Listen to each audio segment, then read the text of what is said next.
چھوڑو، ہمیں اس کی حرکتوں سے کیا لینا دینا، بیٹی کا دیور ہے، اسی لیے اس کو عزت دیتی ہوں۔ فطرت بھی اس نے عورتوں والی پائی ہے۔ گھر جا کر اپنی ماں سے کچھ کہہ دیا تو اس نے میری بیٹی کو ہی تنگ کرنا ہے۔ دفعتاً نائمہ کا دماغ ہسپتال میں کام کرنے والے وارڈ بوائے احد کی طرف چلا گیا۔ کچھ دنوں سے احد اس سے زیادہ بے تکلف ہونے لگا تھا، حالانکہ وہ اپنے کام سے کام رکھنے والا بندہ تھا۔ اگلے دن وہ ہسپتال سے واپسی پر بس کے انتظار میں کھڑی تھی کہ شاکر نے بائک اس کے سامنے روکی۔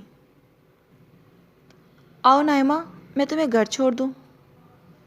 دیکھو کتنی اچھی موٹر سائیکل ہے، میرے دوست نے خریدی ہے۔ پھر اس نے مجھے دے دی، بولا جاؤ گھومو عیش کرو۔ وہ اسٹاف پر ہی تفصیل بتانے لگا۔ تو انجوائے کرو، میں بس میں جاؤں گی، مجھے عادت ہے۔ وہ سخت لہجے میں بولی۔ اسی آسنا میں اسے مطلوبہ بس آتی دکھائی دی تو وہ روکنے کا اشارہ کرتے ہوئے اس میں سوار ہو گئی۔ شاکر کو غصہ تو بہت آیا مگر وہ پی گیا۔ دل میں وہ نائمہ کو بسائے بیٹھا تھا اور اب اپنے گھر والوں سے کھل کر بات کرنے کا فیصلہ بھی کر لیا تھا کہ گھر جاتے ہی اس نے اماں پر کیسے دباؤ ڈالنا ہے۔ ہسپتال میں لنچ کا ٹائم تھا۔ نائمہ اپنی کولینز کے ساتھ بیٹھی چائے پی رہی تھی کہ احد مٹھائی کا ڈبہ لے کر کمرے میں داخل ہوا۔ آپ لوگ منہ میٹھا کریں۔ اس نے ڈبہ نائمہ کی طرف بڑھایا تو نائمہ نے برفی کا ایک ٹکڑا اٹھا لیا۔ مجھے دوسرے ہاسپٹل میں جاب مل گئی ہے، وہ بھی گورنمنٹ۔ بہت مبارک ہو تمہیں، سب کے منہ سے نکلا۔ کب جوائن کر رہے ہیں آپ؟ نائمہ نے پوچھا۔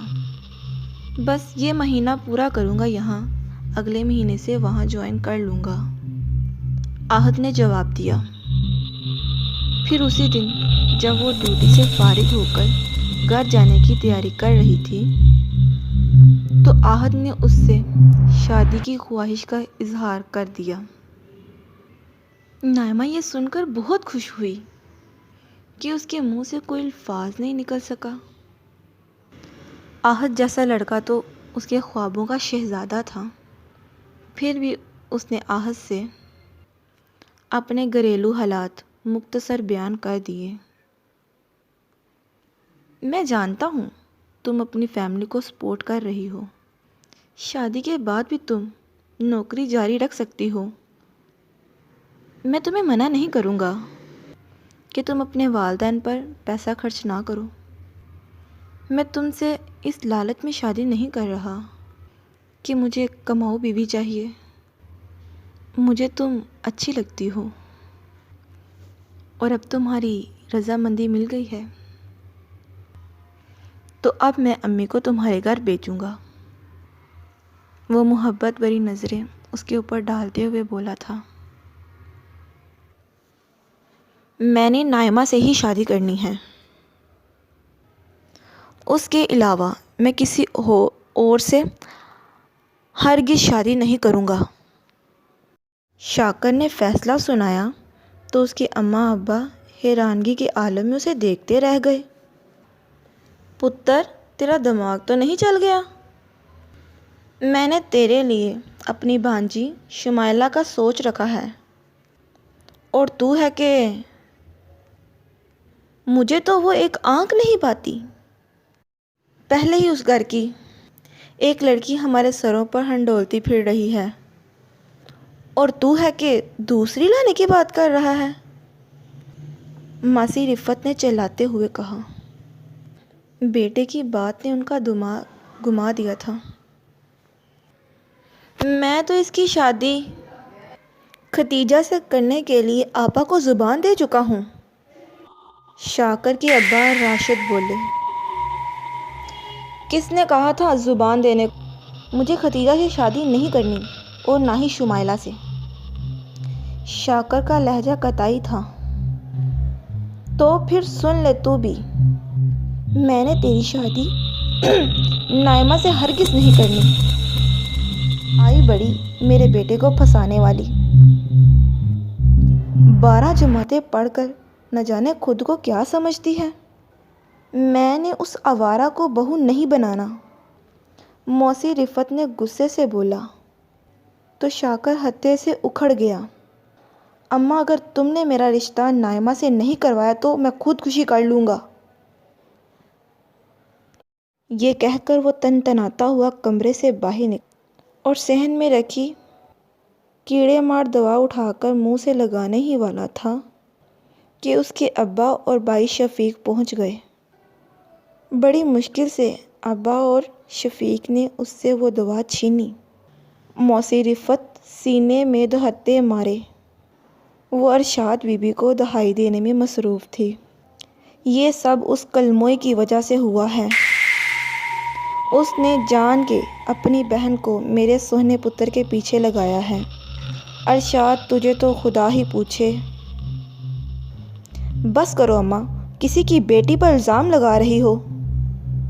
نائمہ کی کیا مت ماری گئی ہے جو وہ اس کو شادی کے لیے پھنسائے گی؟ شفیق نے دوا واش بیسن میں گراتے ہوئے کہا۔ اماں، بند کر یہ تماشا اور غور سے سن لے۔ میں شادی صرف نائمہ سے کروں گا، ورنہ… شاکر نے کچن کا رخ کیا اور چھری اٹھا لی۔ ابا اور شفیق نے اسے باز رکھنے کی کوشش کی۔ چھینا جھپٹی میں شفیق اور شاکر دونوں کے ہاتھ زخمی ہو گئے۔ ارشاد بی بی سہمی سی بچوں کے ساتھ کھڑی تماشا دیکھ رہی تھی۔ شاکر کی فطرت سے وہ بخوبی واقف تھی کہ وہ اپنی بات منوانے کے لیے اسی طرح کے اوچے ہتھ کنڈے استعمال کرے گا۔ بس کر شاکر یہ تماشا کرنا، ابا ہامتے ہوئے بولے۔ وہ دمے کے مریض تھے۔ موسی رفعت اور ارشاد نے فوراً شاکر اور شفیق کو دوا لگا کر ملہم پٹی کی۔ کچھ دیر بعد شفیق کمرے میں آ کر لیٹ گیا تو ارشاد بی بی بولی، شفیق، کچھ بھی ہو جائے، نائمہ کی شادی شاکر سے نہیں ہوگی۔ شاکر کی بد زبانی اور نکمے پن کی وجہ سے۔ اماں ابا کبھی بھی نائمہ کا بیاہ اس سے نہیں کریں گے۔ شاکر پیچھے ہٹنے والوں میں سے نہیں۔ میرے اماں ابا نے تو اس کے آگے ہتھیار ڈال دیے ہیں، شفیق نے کہا۔ تم جانتے ہو اپنے بھائی کو، میری بہن کیا فالتو ہے؟ میں کیسے اپنی بہن کی زندگی خراب کر سکتی ہوں؟ میں تو یہ رشتہ لے کر جانے والی نہیں۔ یہ بات یہیں پر ختم ہو جائے۔ ارشاد بی بی نے 2 ٹوک الفاظ میں فیصلہ سنایا۔